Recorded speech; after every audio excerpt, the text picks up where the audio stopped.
En accord avec les conditionnements de la personnalité, lorsque vous regardez quelque chose, vous avez immédiatement de quoi le relier à d'autres personnes, d'autres situations. Et lorsque d'autres personnes entrent dans votre champ de perception, il y a ce blabla immédiat, et vous pensez que tout est vrai.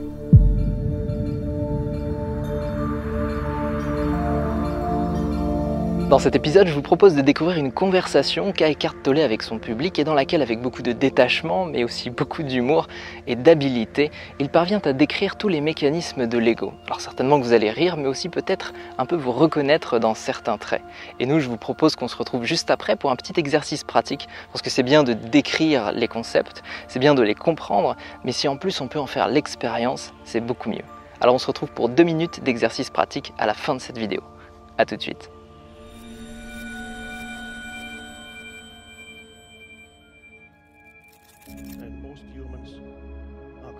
La plupart des humains ignorent complètement qu'il y a une dimension de conscience en eux qui est plus profonde que la personnalité, que le moi personnel. Alors ils sont piégés à la surface de la réalité. Et ce n'est pas un endroit plaisant à habiter. Vous êtes essentiellement pris par les conditionnements de votre identité, par la personne, le moi égoïque. Et vous savez, d'une certaine façon, vous savez que quelque chose ne va pas. Vous savez que quelque part, instinctivement, vous savez qu'il y a quelque chose de très important qui n'est pas encore là et qui manque à votre vie. Quelque chose ne va pas. Et la manière avec laquelle les humains interprètent mentalement ce qu'ils perçoivent et ressentent comme n'allant pas varie d'une personne à une autre. Quelqu'un pourrait dire que ce qui ne va pas réside dans le fait que tous les êtres humains n'ont pas la même religion que nous. Profondément, il y a quelque chose qui ne va pas. Alors nous devrions soit les convertir, soit les tuer. Un autre être humain pourrait dire que ce qui ne va pas est que la société se projette trop à l'extérieur. Bien sûr, beaucoup d'autres choses ne vont pas dans la société, mais qu'est-ce que la société si ce n'est une somme d'individus? Il y a quelque chose qui ne va pas avec moi et avec mon histoire personnelle. Je suis profondément insatisfait. Pourquoi tant de choses ne vont-elles pas dans ma vie? Tous ces trucs ne sont pas censés se produire. J'imaginais les choses se produire complètement différemment. Pas comme ça, pas tous ces mariages ratés, ces divorces, ces affreuses souffrances, cette maladie, il y a eu ça, et quelques belles réalisations, et aussi, ok, leur opposé. Une partie de moi est toujours en train d'attendre la prochaine chose pour se sentir comblé par la possession, la reconnaissance. Il y a un manque. Il y a toujours quelque chose qui manque. Ce qu'ils ne savent pas est que ce qu'ils manquent, ce qu'ils convoitent à l'extérieur, ou lorsqu'ils jugent les autres pour se prévenir de devoir le trouver eux-mêmes. Vous pouvez blâmer un groupe entier de personnes pour vous avoir fait ressentir de l'insatisfaction. C'est une chose très commune de nos jours. Et très satisfaisante pour la fausse idée de soi. Parce que si vous pouvez vous définir comme une victime au niveau personnel ou collectif, cela vous donne une sorte de sentiment d'identité satisfaisant, sur un chemin pourtant insatisfaisant. C'est un paradoxe. Vous vous sentez bien de vous sentir mal. Au plus vous pouvez vous plaindre des autres, au mieux vous vous sentez. C'est mauvais, mais l'ego trouve ça mieux. Et vous le ressentez maintenant, lorsque vous réalisez ce que vous êtes pleinement. C'est une fiction. Vous pouvez accentuer cette personnalité victime au niveau subjectif pour renforcer ce sentiment d'identité. Ou vous pouvez amplifier votre personnalité comme quelqu'un de victorieux dans ce monde, moi. L'ego se moque duquel est le meilleur. Ils sont aussi forts et aussi faux l'un que l'autre.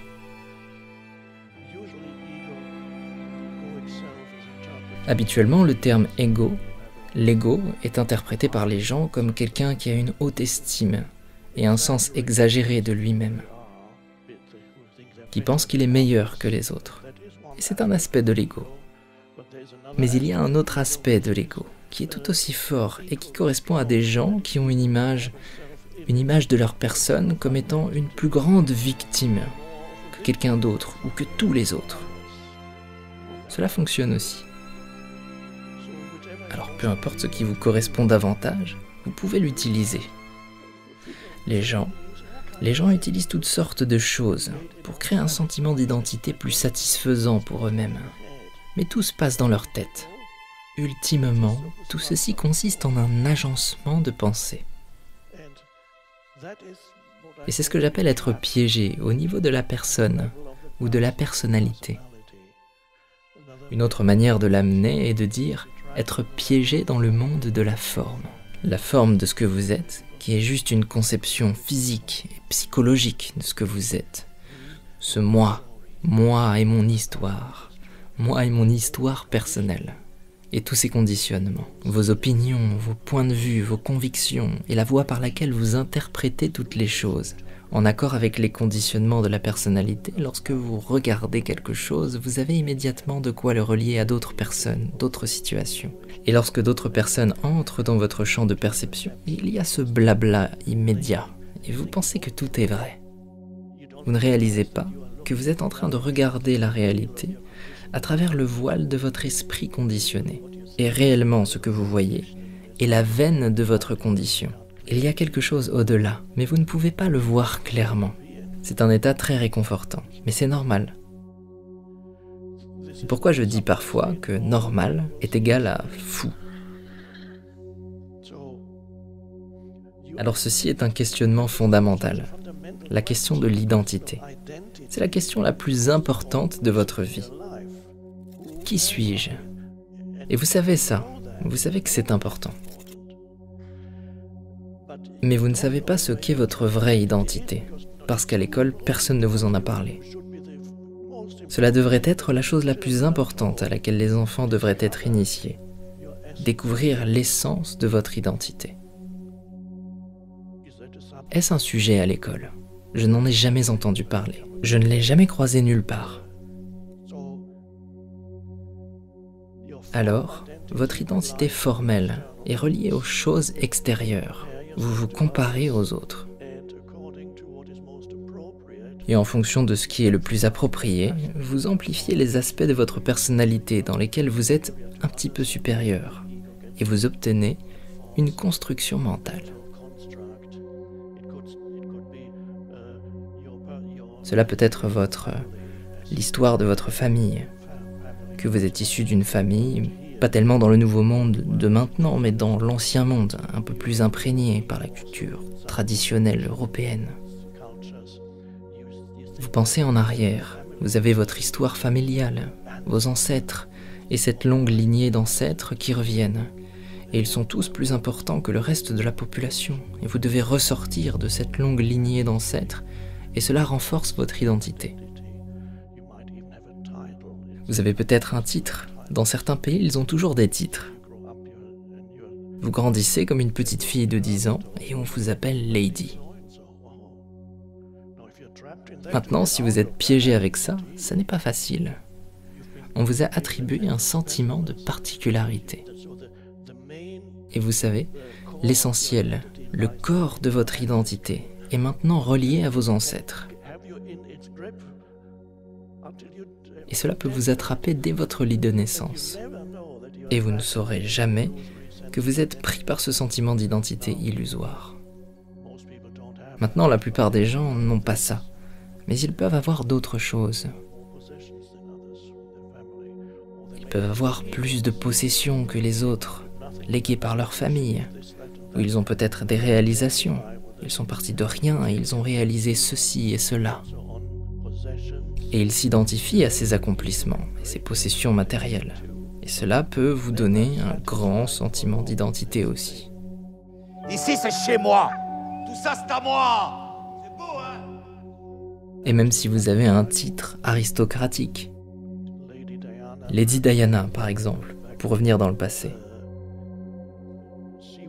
elle ne se sentait pas comblée ni par son titre, ni par ses ancêtres qui remontent à des centaines d'années en arrière. Elle était très malheureuse. Et c'est assez normal. Vous avez votre identité, vous êtes piégé à l'intérieur. Il y a toujours en arrière-plan ce sentiment de mal-être. Et bien sûr, vous pourriez avoir un corps plus beau que celui des autres. Vous pouvez vous focaliser sur ça. Et ça vous donnera un sentiment de supériorité par rapport aux autres. Et c'est temporairement une bonne chose. Puis les années passent. Puis un jour vient, où quand vous regardez dans le miroir, quelque chose a changé. Ce joli corps, si fort, ou si cher, peu importe quel peut être le cas.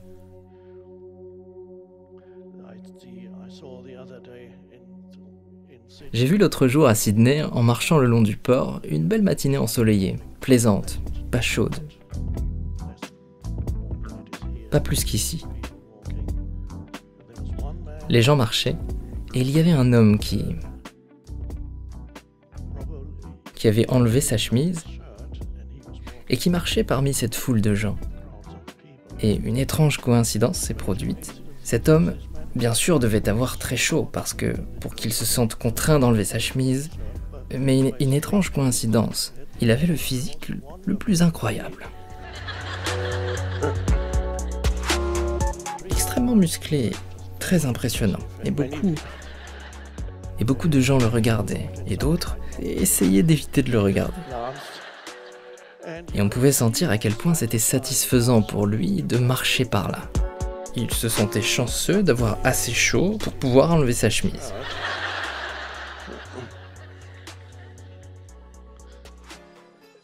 Et bien sûr, il y avait d'autres égos, des identités égotiques, marchant et le regardant, qui se sentaient diminués. Ce qui est normal pour l'ego, il se sent diminué. Et qui regardait de l'autre côté. Non, je ne suis pas en train de le regarder.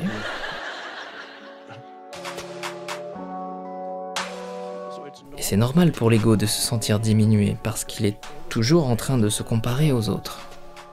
Et ensuite, l'ego, parfois, essaie de compenser encore. Vous avez besoin d'arranger votre identité quelque peu lorsque vous essayez de compenser cette diminution. Par exemple en disant juste quelques pensées qui compensent le rabaissement de l'ego. Et il y a toutes ces pensées inconscientes. Par exemple, une pensée qui arrive. Oh, regarde ce clochard des plages là-bas.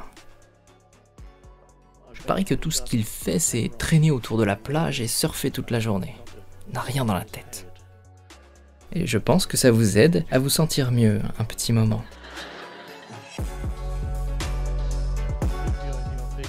Si vous êtes dans votre grosse voiture, vous pouvez vous sentir supérieur aux autres. Mais il y a peut-être cet homme à vélo. Il vous regarde dans votre grosse voiture. Et il se dit, regarde ce matérialiste. Alors que moi, je suis complètement détaché de toutes ces choses. Je suis totalement heureux sur mon vélo. Parce que je suis au-delà de tout ceci. C'est un très subtil, soi-disant, ego spirituel. Vous pouvez vous sentir supérieur parce que vous êtes plus spirituel que les autres, ne réalisant pas que c'est aussi un sentiment d'identité fabriqué par le mental.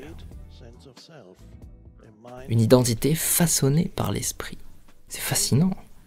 Et beaucoup de gens portent une personnalité très malheureuse et essentiellement difficile, douloureuse, qui se plaint ou qui est insatisfaite. Et c'est ce qu'ils pensent être. C'est un conditionnement de l'esprit. Et l'émotion qui l'accompagne est aussi un conditionnement de votre esprit. Et alors, la question qui se présente, d'accord, si je ne suis pas ça, qui suis-je ? Et c'est la question la plus importante que vous pouvez vous poser. Maintenant, dans la culture populaire, on vous dira que cette question, ça n'a pas plus de sens que ça. Parce qu'il croit évidemment que vous êtes votre passé et que vous êtes ce que vous êtes en tant que personne. Il dénie qu'il y ait quelque chose d'autre. Alors, tel que vous êtes ici, je voudrais suggérer que ce qui est au-delà de la personnalité, en vous, est déjà éveillé. Et c'est ce qui vous a amené ici. Et cela va bien au-delà des choses personnelles. Ce qui est au-delà de la personnalité, une dimension de conscience en vous, en l'humain, et plus profond. On peut dire plus élevé, mais je préfère le terme plus profond que la personnalité et que la trame continuelle de pensée, qui est le terrain de base de la personnalité, est déjà éveillée en vous et vous a permis d'être ici. Mais ce quelque chose au-delà de la personnalité, cette chose qui vous a ultimement amené ici, est le fait que la conscience humaine évolue. La conscience humaine qui évolue à travers vous, vous a amené ici, afin d'approfondir cette ouverture. Mis à part quelques personnes qui ne sont peut-être pas venues sous l'impulsion de leur propre volonté, et qui ont été attirées ici par quelqu'un, qui ont accepté à contre-cœur. Bon, ok, je viens. Et qui devront écouter ce type pendant 4 heures. Oh mon Dieu. Et qui vous diront: mais de quoi est-il en train de parler? Ça n'a ni queue ni tête.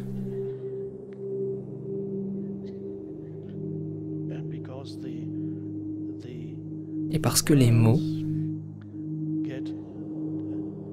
sont perçus par cette personne imaginaire, qui n'est peut-être pas très imaginative. Les mots sont peut-être entendus, mais ils ne vont pas au-delà du désordre de son mental. Alors elle est piégée dans cet encombrement de l'esprit.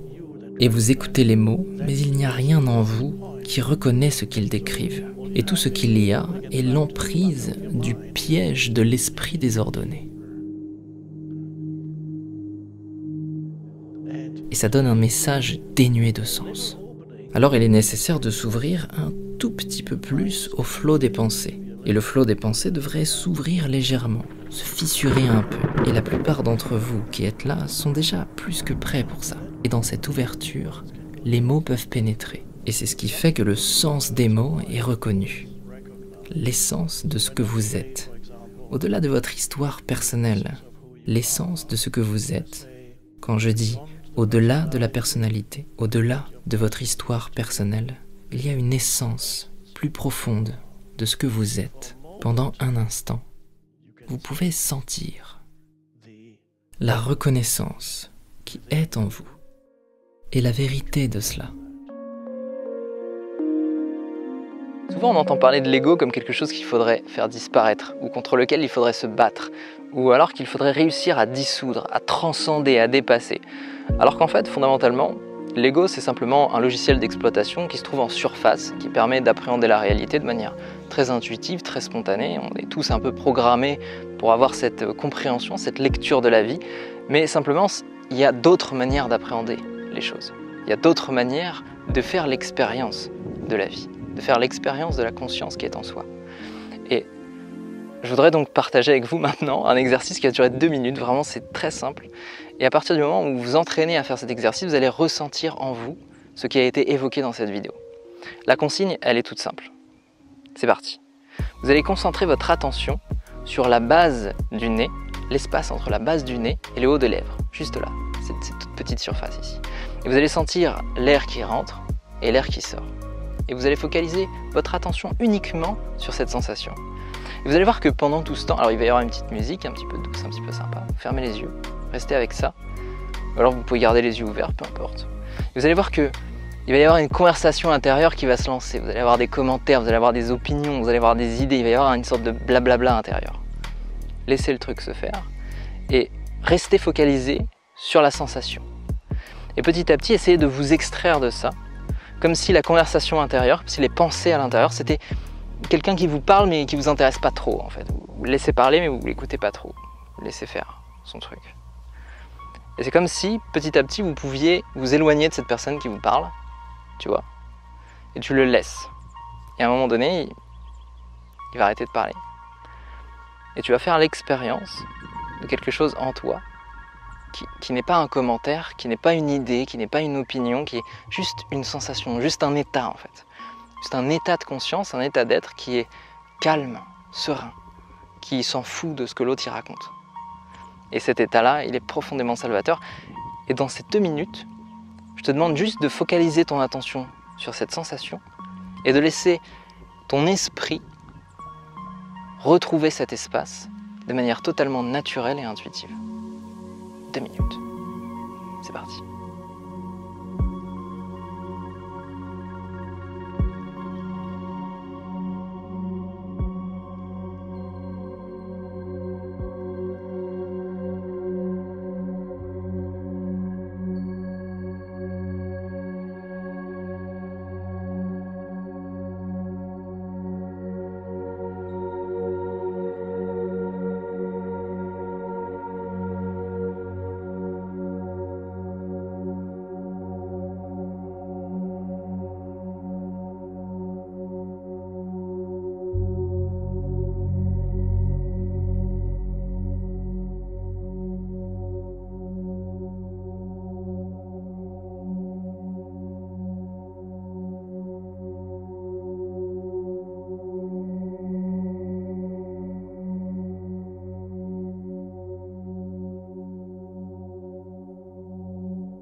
Et peut-être que pendant ces 2 minutes, tu as fait cette expérience de constater que, même si ça a duré que quelques secondes, il y a eu un moment de vide, comme un vide mental.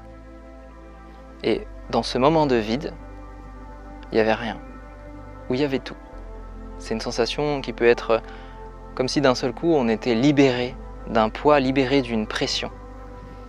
Alors au début ça peut être surprenant, ça peut être une sensation qui peut être peut-être inhabituelle, mais à partir du moment où on devient confortable avec ça, ça nous permet de comprendre le caractère illusoire de ce niveau de lecture de la réalité qui est le niveau de l'ego, qui est un niveau qui est toujours bloqué dans « je suis satisfait, je suis pas satisfait, il me faut ça, je veux ça, ah lui il m'a dit ça mais c'est pas bien, est-ce que tu penses qu'il m'a aimé, lui ou il m'a pas aimé, si je fais ça est-ce que tu penses que c'est bien, et si je poste cette vidéo, est-ce que ça va faire des vues, et si je poste cette photo, est-ce que tu crois que ça va faire des likes, est-ce que tu crois que machin il a vu ma story, ou bidule il a pensé truc, qu'est-ce que tu as... Tu te retrouves comme ça, dans cet espace, où tu es tranquille. Tu vois, il y a un avion qui passe, et tranquille. Et si tu arrives à cultiver ça au quotidien, tu vas voir que y a des moments en fait où il y a effectivement cette structure mentale, elle est toxique en fait. Elle t'apporte rien, elle est juste en train de te rabaisser, en train de te demander de l'énergie, te demander de l'attention. Et ça crée un sentiment qui est néfaste, puisque ça t'empêche d'être créatif, ça t'empêche d'être ouvert vers les autres, ça t'empêche en même temps de descendre dans le cœur, c'est-à-dire d'avoir peut-être plus de générosité, plus de compassion, plus d'attention aussi pour ce que les autres ressentent, etc. Et tu es tellement focalisé sur toi que du coup tu ne vois pas autour de toi toutes ces choses. Et simplement le fait d'apprendre à se familiariser avec cet espace un peu de silence mental, ça te permet d'ouvrir ton esprit à une autre lecture de la vie. Et tu vas voir, c'est profond. Maintenant, c'est un exercice de 2 minutes dans une vidéo sur YouTube, mais tu peux faire ça tous les jours, un peu plus. 2 minutes, plus 2 minutes, plus 2 minutes, 4 heures, 5 heures, 10 heures, 20 heures, 200 heures, non-stop. Et tu vas voir qu'à un moment donné, il n'y a plus du tout de pensée. On est dans le cosmic space. Cette vidéo se transforme en une vidéo ASMR. Ça y est, il n'y a plus de pensée. On est dans le vide mental. Et sur ce silence, je vous dirais juste de vous abonner à la chaîne YouTube et de vous abonner au mail parce que je vous envoie 1 à 3 mails par semaine pour partager avec vous des exercices pratiques et développer un peu ce que je dis dans les vidéos. Voilà. Je vous dis merci pour votre attention et je vous dis namasté. Voilà, c'était un peu n'importe quoi, hein, mais bon, c'est sympa. Je suis dans une bonne énergie de détente, pas trop sérieux, quoi, tu vois.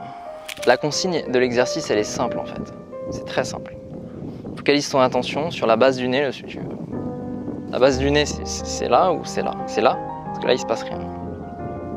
Et si ça me gratte? Moi, je fais l'exercice, mais ça me gratte. Là, celui-là, ça me gratte. Moi, j'ai pas de pensée, hein, mais ça me gratte. Ou alors, moi, j'ai pas de pensée, mais j'ai... Je sais pas, j'ai la pâteuse là, c'est sûr. J'ai envie de cracher, quoi, tu vois.